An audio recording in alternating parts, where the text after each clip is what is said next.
ఈ పాస్టర్ ఎవరు ఈయన? ఆయన పేరు పృథ్వీ అని ఒక పాస్టర్. ఓకే. వాళ్ళ వీళ్ళ ఫ్యామిలీ అనుకుంటా, నేను చూసింది అది వాటర్ ఇట్లా జల్లంగానే. అవును అవును వీళ్ళ ఫ్యామిలీ అనుకుంటా నాకు తెలిసి. చాలా మంది చేస్తారు అట్లా. ఓకే.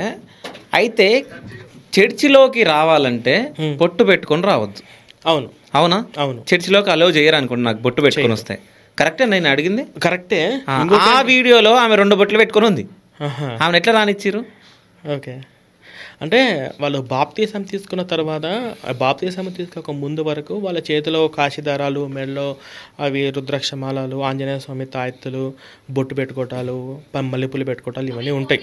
అంటే వీళ్ళు ఫస్ట్ మతం మార్చే ముందు పాస్టర్లు ఎలా ఇంటికి వస్తారు, ఇంటికి వచ్చిన తర్వాత ఒక్కొక్క స్టెప్తో వాళ్ళ కుటుంబం ఎలా నాశనం అవుతున్నది మీకు స్పష్టంగా చెప్తాను.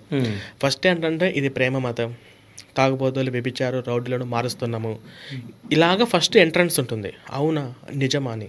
ఇంకొంతమంది పాస్టర్లు ఎట్లా ప్రవర్తిస్తారంటే, అమ్మ నువ్వు నా బిడ్డలు అంటే వాళ్ళు మాటల తీరు, దేవుడు మీ ఇంటికాడికి వచ్చి మీకు ప్రత్యేకంగా ప్రార్థన చేయమని చెప్పాడమ్మా, మిమ్మల్ని దేవుడు ఎంతో ప్రేమిస్తున్నాడమ్మా అని అనగానే విలేజ్లో ఉన్న వాళ్ళకి ఏమనిపిస్తుంది అంటే, అరే నా తండ్రి, నా భర్త కన్నా ఎవరో బయట పాస్టర్ నన్ను ఇంతగా అభిమానం చేస్తున్నారు అన్నంత ఇదిగా వాళ్ళ మాటలు ఉంటాయి. పాస్టర్ల మాటలు, చర్చికి వచ్చే విశ్వాసుల మాటలు భలే మాట్లాడతారు అన్నమాట.